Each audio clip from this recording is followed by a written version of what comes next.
Yo, Polar Bear. We're going to talk about three things in the video, so let's get started right away.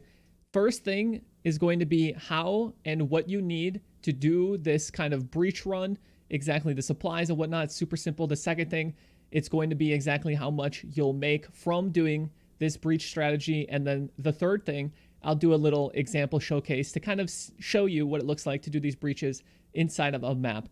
So, number one, what does it take to do this strategy? Well, you literally just need a polished Scarab, a map, and 4 Watchstones. Now, you do have to pay for these Watchstones. They are a little bit pricey. That's why you just do, some Elk and Go, or I would assume once you have your Atlas kind of filled out, you started to make a little bit of money. The Watchstones are a little bit pricey. If you want decent rolls, you can get them for around 150 chaos is what I experienced.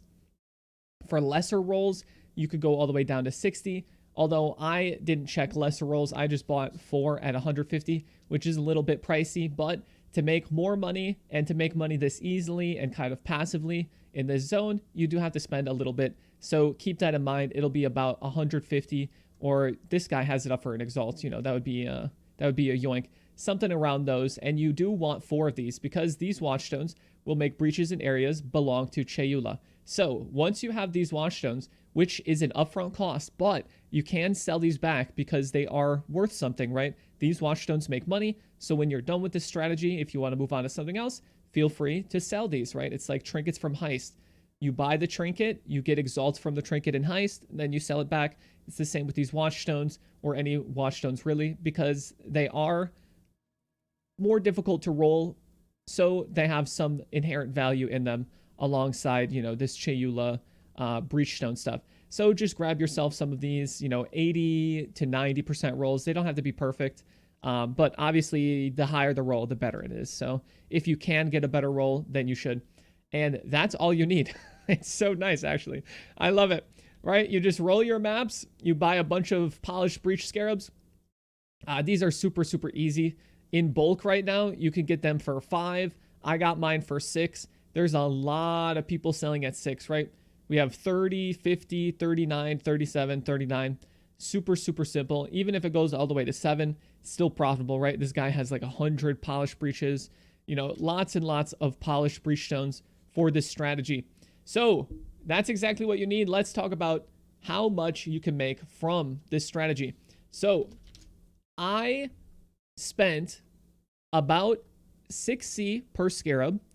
I spent 2 to do the breach on our map device, which is another breach, right? This is pretty nice. Area contains breaches. Area has another breach. That's pretty good. For 2C, we're already paying 6 for another 2. We might as well pay 2 for one more breach. So it's 8C, and let's just say it's another 2C to roll your maps. I don't include map costs because you will recoup your maps, and we'll talk about the maps and whether you should sell them or, whatever. I'll take the maps out of here and just assume that you'll be running, those maps again, right? You set your Atlas up so only the maps in this area at 14, 15, or 16 drop from here by taking 2 Watchstones out of all the outer regions and 1 Watchstone out of the inner regions. And then this is the only zone that has 14, 15, or 16 maps. So it's the only zone that can drop those. So you get all your maps back as long as you have, 120 plus Atlas bonus. So 10C per map, we'll just take the maps out. Whatever extras you have, you should probably sell if you're super poor, or, you can kind of just hold on to them. But we ran 30 of them to get this 1300. So we have 1365 minus about 300 chaos. So about 10C per map, not including the map cost. So we made about 1,000. Now, as you see, I got a little bit lucky. I got a surrender and a Zoph's heart. So let's go ahead and take the lucky drops out. Let's not count those. So minus 200, minus 50. I also have an Exalt drop from this. I mean, that's just going to happen when you're farming, maps and whatnot like this. You will get Exalt drops eventually. I took that out as well, though. Just lucky drops like that I like to take out. So we're at 800, and I calculated it out to about 200 chaos for the 30 maps, right? And the maps that we are running, really quickly, we'll talk about this now that we're talking about maps. The map I was running here is Primordial Blocks. that is a really nice one, because if you go to the TFT channel, which is a Discord channel, if you've never heard of it, it'll be down in the description. You can sell a lot of things. One of the things you can sell for a lot of money is hideout spots. Now, when you do the primordial map here, primordial blocks, there's a primeval hideout that you can find.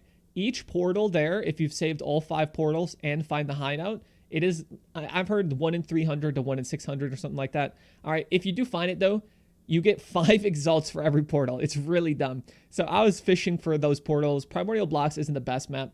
I'll show an estuary map off. I think that is a really good one. Marshes wouldn't be too bad. Castle Ruin is another nice one for breaches. You just want these like really, really open maps. Lookout, I don't think is going to be too bad either, if it's the one I'm thinking of. But yeah, I think the best one to do here is, it's just going to be estuary. Oh, Lighthouse is what I'm thinking of. Lookout is bad. Lookout is just like, you know, very, very small. Lighthouse is the one I was thinking of. That one's a little more open. You just want to do open maps. You know, any of the open maps here really are the good ones, because then you have the most area for the breach to open up, most area for the breach to spawn monsters. But I was doing primordial blocks because I wanted that hideout. All right, 5x per portal. That's 20x when you get it, or it's if you do 4, or it's 25 if you can get people to pay 5x each. So that's actually really nuts. But let's take out the map cost. All right, so about 200 chaos over those 30 maps. It's about 6 chaos per map. You know, for whatever random map, you can just run most of these maps that you get anyway. So you end up with about 600 chaos profit. Most of that coming from Chayula, right? 333C in Chayula Breachstones, and then another 100 for the 72 splinters. This is a little bit off, actually. 1.48. Let me adjust this a little bit, because the Chayula splinters should be just about 1C per. Yeah, price 1C. Well, I don't know why it says. All right, 1 chaos for the price. There we go. It's saying they're 1.48, but let me just update that. So it's going to go down to 22C. So we'll take another 22 off. All right. Over 30 maps means on average you make about 19.5 chaos per map. Assuming you could do these maps 5 minutes at a time, which is like, I think that's pretty slow for breaches and whatnot. The ultimatums do take a little bit, and I did do my ultimatums, but I didn't really do anything else. It comes out to about 233, which is, you know, 2 point something X per hour. This is not including you doing additional master missions. This is not including you adding sack fragments or using any like simple sextants, although sextants are a little expensive. You know, the simple ones, they're pretty much worth it. And then, of course, this is not including any cool drops that you might get. I got the Surrender, Zoph's Heart. I also, while doing the Chayula, I got 2 Skin of the Lords, and I upgraded one of the, or I got 2 Skin of the Loyals. I upgraded one of them. You know, these are at least a divine, but you can get a little lucky on some stuff like that, right? There's a lot of random kind of little money makers. And on top of doing that, and of course, you're going to need the breach passives. I'm sorry if I forgot to mention that, but we're doing the breach strat in this region. And quickly, why these passives are good is because the breaches open faster and they have a lot of rare monsters in them. It's really, really simple. You get extra magic monsters and you get 10 extra rare monsters. Doing them in Lex Proxima is pretty good, only because of the bosses. You get extra bosses and they drop double splinters. But this is just really fast, right? You get to do a lot of fast breaches, and I think breaches are a little too slow right now, all right?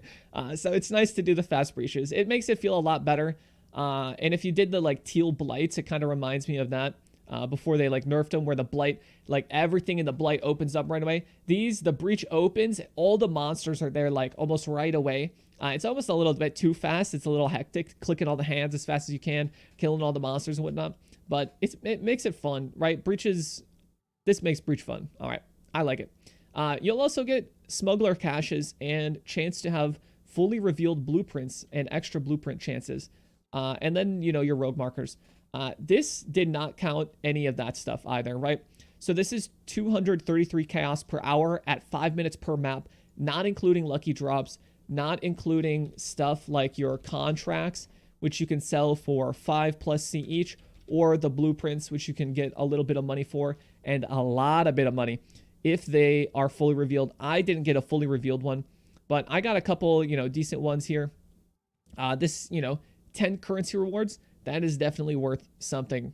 We got a full wing here. That is pretty nice. It's not fully revealed, but this is nice, man. You get 10 currency rewards, right? That's worth something. And then we got another 9 currency for Harbinger, right? A lot of these are going to be worth a little bit more. So you can do those. You get some value from that, or you can sell them for whatever you want on the TFT if you do bulk stuff. But I think this is a pretty good money make strategy. If you just want something that's really nice and easy, right? This is not supposed to compete against Valdos, but honestly, Valdos gets a little tiring. Let's be honest. If you're just picking up alterations all day, I don't find that the fun part of the game. I find that something that like I would have to do to work towards something. So this is what I do find fun. I like to not buy too much stuff. I like to open the map, pay something on the map device, have like a Scarab or whatever, and I like to just get in the map and I like to start killing stuff, right? I like to play my build and I like to kill monsters. So this strategy is pretty good for that because you get in your map really fast. You don't have to do too much trading because a lot of it comes from Chayula and whatnot. And you see here, the breaches are pretty fast. All the monsters are spawning, whatnot, right? I had that huge, just like pack of monsters as soon as the map started. Like, that is some fun stuff, man. You just click the hands, right? The monsters keep coming. And right about now, the breach is about done, right? We have like 1-2 more seconds of the breach, and then it's going to start to close. I like that. That's a pretty fast breach. Now, I don't pick up any of the Zoff, any of the Toll Splinters. I just do Toll and Old Natol, and then we're on to the next breach, right? I think this is pretty fun. We got a Chayula here, so that's really good. These Chayula Splinters are about 1C each, so that's really nice, right? Every one of those that drops is about a 1 Chaos drop, which is pretty cool. You get some rare monsters dropping in your Chayula, and that's where we get most of our money, right? Is just these rare monsters that come from the breach. Every once in a while, you'll get like, a natural Chayula boss.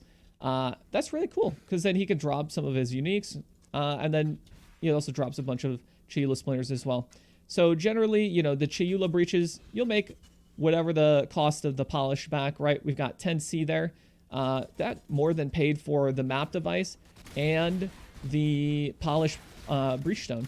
And so, you just get a Chayula maybe like every map or 2. I don't know what the exact chance is, but the Chayulas alone, on average, once you do, 10, 20, 30 of these maps, more than pay for the entire cost of doing these maps.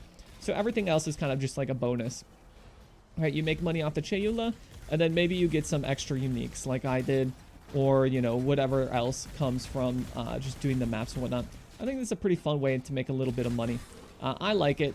It's nice to have a nice little refreshing method where, you don't have to buy so much. You don't have to click so much. You kind of spend less time in your hideout, more time killing monsters in the video game. That's why I play. So that's pretty cool, right?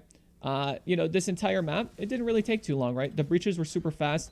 I come here. I don't pick up the rogue markers. You can, though. It's probably worth it. I just need to click on less stuff, right? So there's some rogue markers here.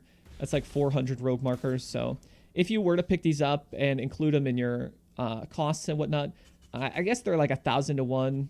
So it is a little bit less. Or maybe it's like whatever to 1. I don't know what exactly the cost is, but, stuff like that you can do.